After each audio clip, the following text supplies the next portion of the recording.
¿Cómo encontrar paz en la adversidad? De eso hablaremos hoy en nuestro día 140 del reto Lee la Biblia este año. Los seguidores de Jesús se han enfrentado a la adversidad, la oposición y la persecución durante 2000 años. En algunos de los países, los cristianos han padecido persecuciones físicas. En nuestra época no sufrimos persecución física en Occidente, sin embargo, al ver algunos de los mensajes emergentes que salen de aquellos con la intención declarada de erradicar la fe, está claro que la agresión y la vehemencia de los ataques pueden aumentar.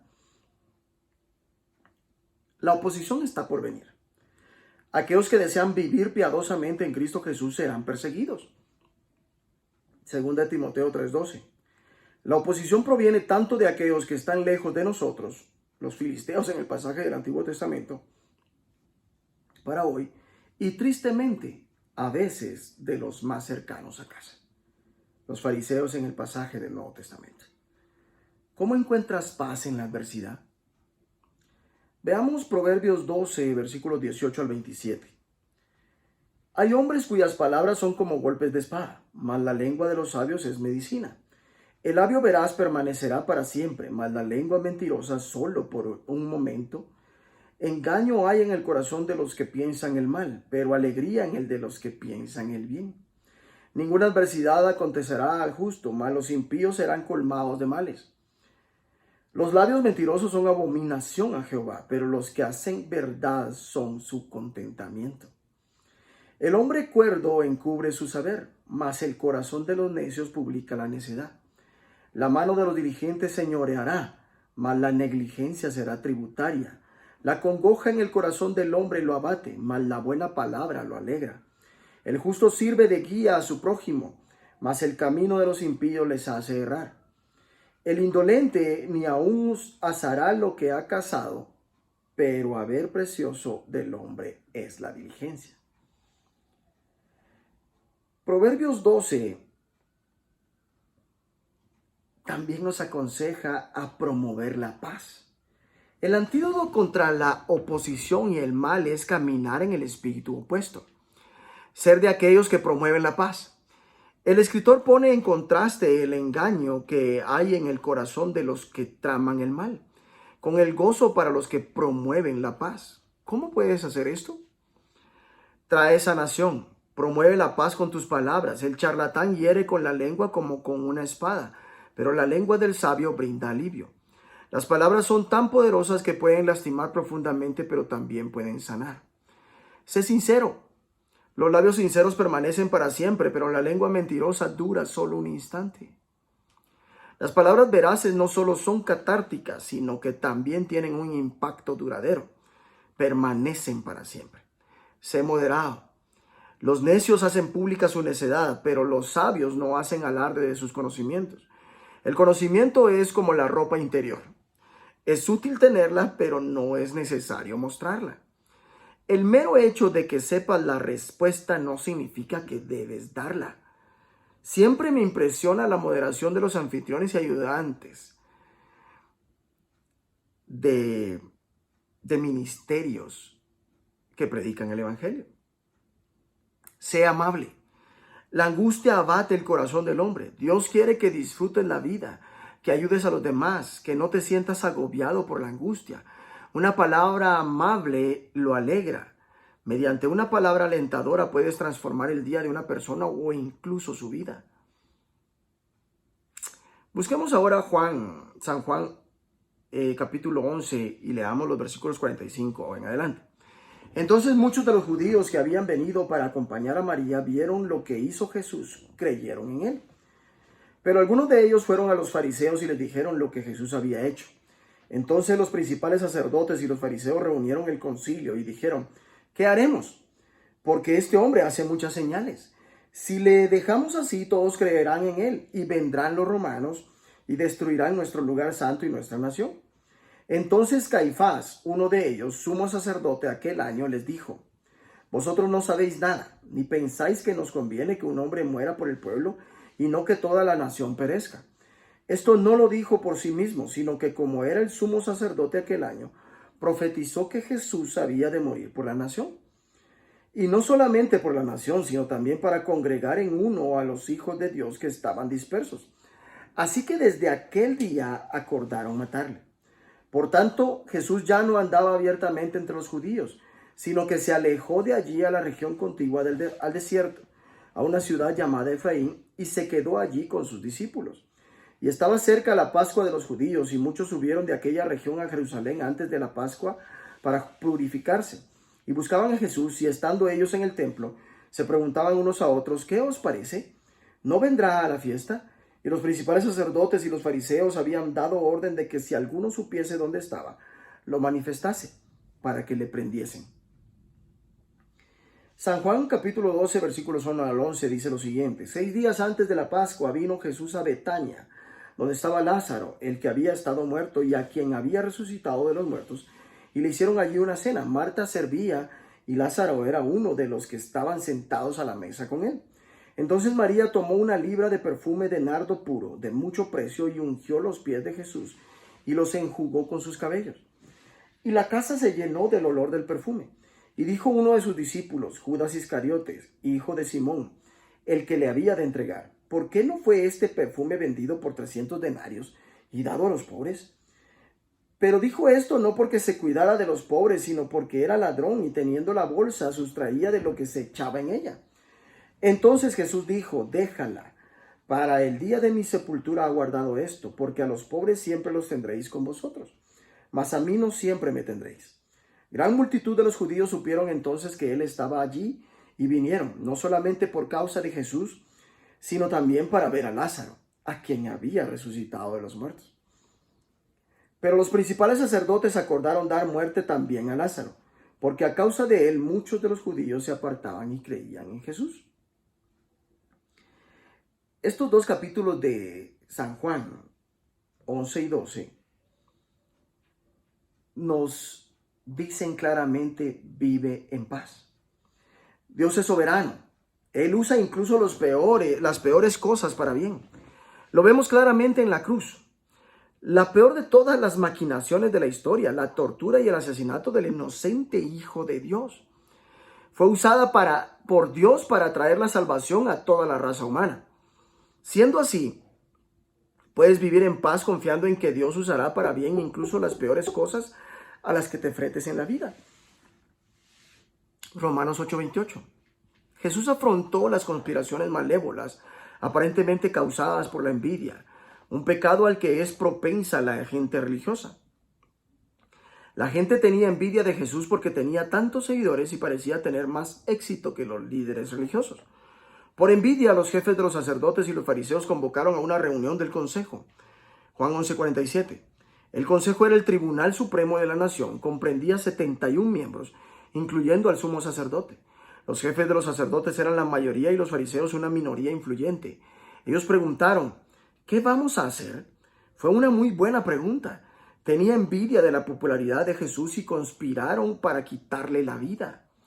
Ellos querían hacer el mal, mientras que Dios pretendía hacer el bien. Caifás profetizó: les conviene más que muera un solo hombre por el pueblo y no que perezca toda la nación. Dios es capaz de hablar a través de un agente involuntario. Juan comenta: pero esto no lo dijo por su propia cuenta, sino que, como era sumo sacerdote ese año, profetizó que Jesús moriría por la nación judía. Y no solo por esa nación, sino también por los hijos de Dios que estaban dispersos, para congregarlos y unificarlos. Tal vez porque él sabía de la conspiración en su contra, Jesús ya no andaba públicamente, sino que salió de la región, se quedó con sus discípulos, pero este no era el final de la oposición a la que Jesús se enfrentaba. La oposición de Judas tuvo que ser lo más doloroso de todo. Cuando María derrama el perfume sobre los pies de Jesús, Judas reprocha: ¿por qué no se vendió este perfume que vale muchísimo dinero para dárselo a los pobres? Esta, a primera vista, es una objeción perfectamente válida, pero leemos: dijo esto no porque se interesaba por los pobres. Seguramente tuvo que ser muy desazonador para Jesús que su amigo y discípulo, Judas, estuviera robando dinero de las ofrendas hechas por los generosos donantes de Jesús y sus discípulos. Lucas 8, versículos 2 al 3. Jesús simplemente responde a la objeción de Judas: A los pobres siempre los tendrán con ustedes, pero a mí no siempre me tendráis. Jesús ciertamente no alentaba a quedarnos de brazos cruzados con respecto a los pobres. El hecho de que nunca llegáramos a erradicar la pobreza en el mundo no significa que no debamos intentarlo. A fin de cuentas, la compasión por los pobres fue central en el ministerio de Jesús. Más bien, Jesús estaba dirigiendo la atención de sus discípulos hacia la importancia de lo que María había hecho. Mientras todo esto estaba sucediendo, los planes contra Jesús se estaban moldeando. La envidia puede llevar al asesinato. No solo tramaron quitarle la vida a Jesús, sino que también hicieron planes para matar a Lázaro, pues se estaba llevando mucha gente a la fe. Sin embargo, lo extraordinario de este pasaje es la manera en que vemos la mano de Dios en acción en todo esto. A pesar de la oposición y el mal hecho, el plan final de Dios todavía siguió cumpliéndose. Lo que los oponentes de Jesús planearon para hacer el mal, Dios lo usó para hacer el bien. Primera de Samuel 5 dice lo siguiente. El arca en tierra de los filisteos. Cuando los filisteos capturaron el arca de Dios, la llevaron desde Ben-Ezer a Asdod. Y tomaron los filisteos el arca de Dios y la metieron en la casa de Dagón y la pusieron junto a Dagón. Y cuando el siguiente día los de Asdod se levantaron de mañana, he aquí Dagón postrado en tierra delante del arca de Jehová. Y tomaron a Dagón y lo volvieron a su lugar, y volviéndose a levantar de mañana el siguiente día, he aquí que Dagón había caído postrado en tierra delante del arca de Jehová. Y la cabeza de Dagón y las dos palmas de sus manos estaban cortadas sobre el umbral, habiéndole quedado a Dagón el tronco solamente. Por esta causa los sacerdotes de Dagón y todos los que entran en el templo de Dagón no pisan el umbral de Dagón en Asdod hasta hoy. Y se agravó la mano de Jehová sobre los de Asdod y los destruyó y los hirió con tumores en Asdod y en todo su territorio. Y viendo esto, los de Asdod dijeron, no quede con nosotros el arca del Dios de Israel, porque su mano es dura sobre nosotros y sobre nuestro Dios Dagón. Convocaron pues a todos los príncipes de los filisteos y les dijeron, ¿qué haremos del arca del Dios de Israel? Y ellos respondieron, pásese el arca del Dios de Israel a Gat. Y pasaron allá el arca del Dios de Israel. Y aconteció que cuando la habían pasado, la mano de Jehová estuvo contra la ciudad con gran quebrantamiento, y afligió a los hombres de aquella ciudad desde el chico hasta el grande, y se llenaron de tumores. Entonces enviaron el arca de Dios a Ecrón, y cuando el arca de Dios vino a Ecrón, los ecronitas dieron voces diciendo, han pasado a nosotros el arca de Dios de Israel para matarnos a nosotros y a nuestro pueblo. Y enviaron y reunieron a todos los príncipes de los filisteos, diciendo, enviad el arca del Dios de Israel y vuélvase a su lugar, y no nos mate a nosotros ni a nuestro pueblo. Porque había consternación de muerte en toda la ciudad, y la mano de Dios se había agravado allí, y los que no morían eran heridos de tumores, y el clamor de la ciudad subía al cielo. Primera de Samuel 6. Los filisteos devuelven el arca. Estuvo el arca de Jehová en la tierra de los filisteos 7 meses. Entonces los filisteos, llamando a los sacerdotes y adivinos, preguntaron, ¿qué haremos del arca de Jehová? Hacednos saber de qué manera la hemos de volver a enviar a su lugar. Ellos dijeron, si enviáis el arca de Dios, del Dios de Israel, no la enviéis vacía, sino pagadle la expiación, entonces seréis sanos y conoceréis por qué no se apartó de vosotros su mano. Y ellos dijeron, ¿y qué será la expiación que le pagaremos? Ellos respondieron, conforme al número de los príncipes de los filisteos, 5 tumores de oro y 5 ratones de oro, porque una misma plaga ha afligido a todos vosotros y a vuestros príncipes. Haréis pues figuras de vuestros tumores y de vuestros ratones que destruyen la tierra, y daréis gloria al Dios de Israel. Quizá aliviará su mano de sobre vosotros y de sobre vuestros dioses y de sobre vuestra tierra. ¿Por qué endurecéis vuestro corazón como los egipcios y Faraón endurecieron su corazón? Después que los había tratado así, ¿no los dejaron ir y se fueron? Haced pues ahora un carro nuevo y tomad luego 2 vacas que críen, a las cuales no haya sido puesto yugo, y uncid las vacas al carro y haced volver sus becerros de detrás de ellas a casa. Tomaréis luego el arca de Jehová y la pondréis sobre el carro, y las joyas de oro que le habéis de pagar en ofrenda por la culpa las pondréis en una caja al lado de ella, y la dejaréis que se vaya, y observaréis si sube por el camino de su tierra a Bet-Semes. Él nos ha hecho este mal tan grande, y si no, sabremos que no es su mano la que nos ha herido, sino que esto ocurrió por accidente. Y aquellos hombres lo hicieron así. Tomando 2 vacas que criaban, las uncieron al carro y encerraron en casa sus becerros. Luego pusieron el arca de Jehová sobre el carro y la caja con los ratones de oro y las figuras de sus tumores. Y las vacas se encaminaron por el camino de Bet-Semes y seguían camino recto, andando y bramando, sin apartarse ni a derecha ni a izquierda. Y los príncipes de los filisteos fueron tras ellas hasta el límite de Bet-Semes. Y los de Bet-Semes segaban el trigo en el valle, y alzando los ojos vieron el arca, y se regocijaron cuando la vieron. Y el carro vino al campo de Josué de Bet-Semes y paró allí donde había una gran piedra. Y ellos cortaron la madera del carro y ofrecieron las vacas en holocausto a Jehová.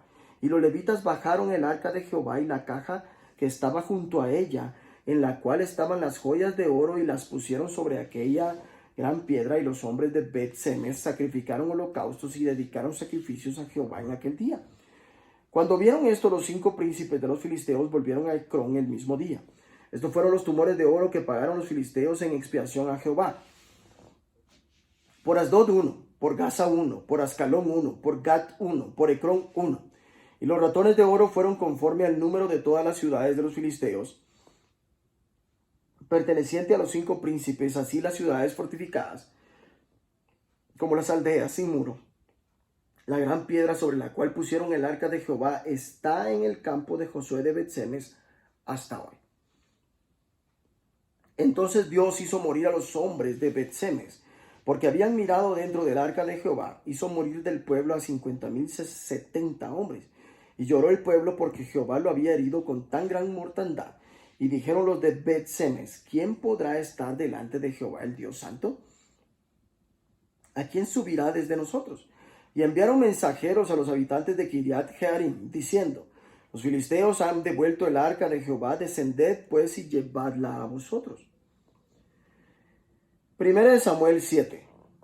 Vinieron los de Kiriat Jearim y llevaron el arca de Jehová y la pusieron en casa de Abinadab, situada en el collado, y santificaron a Eleazar su hijo para que guardase el arca de Jehová desde el día que llegó el arca a Kiriat Jearim.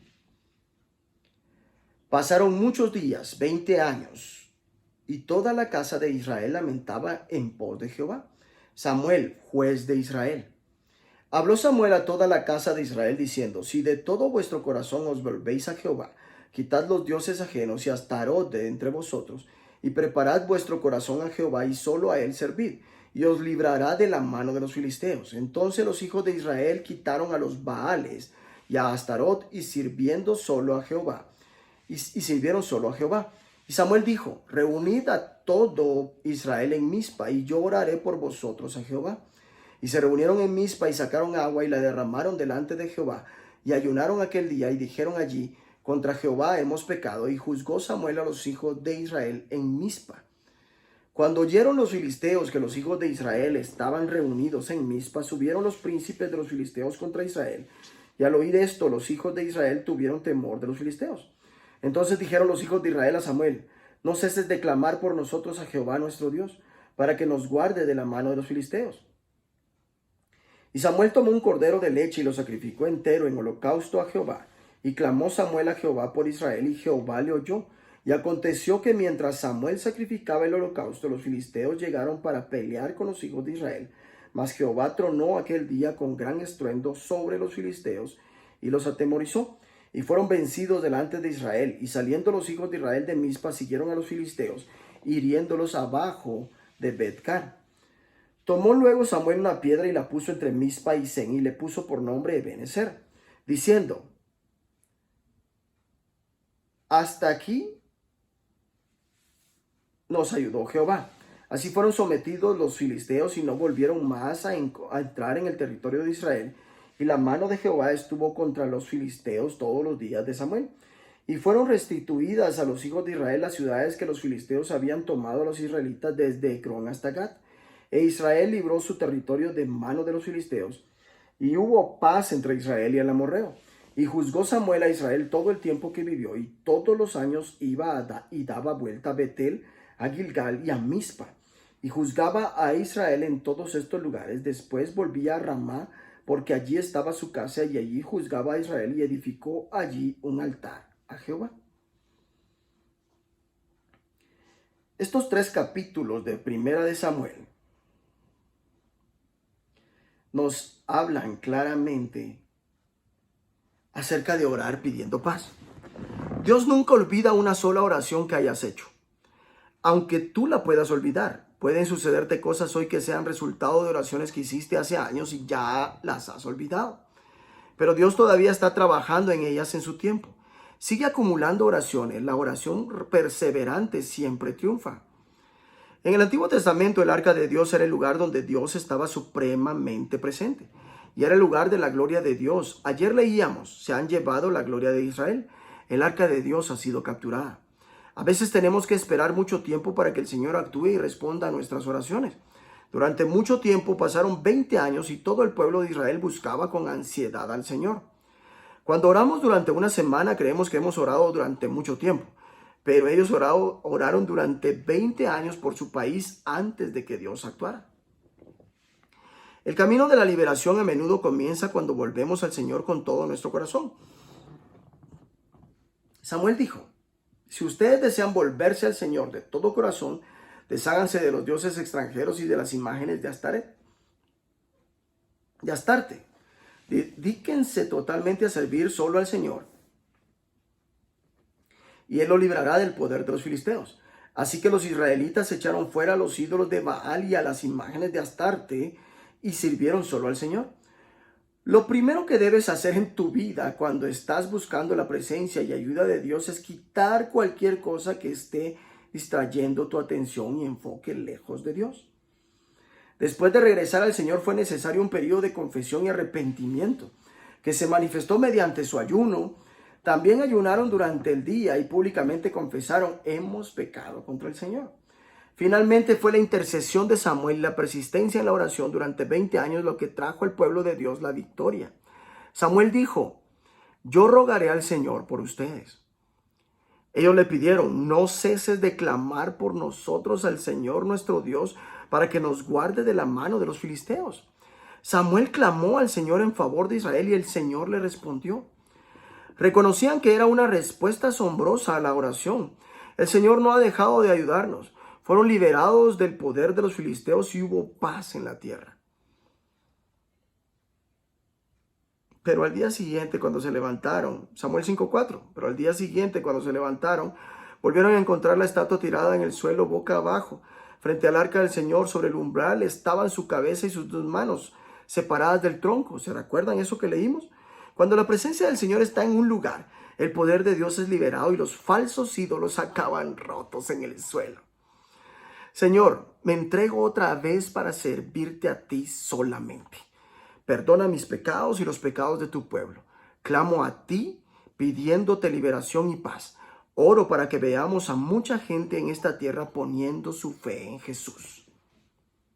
Que Dios te bendiga.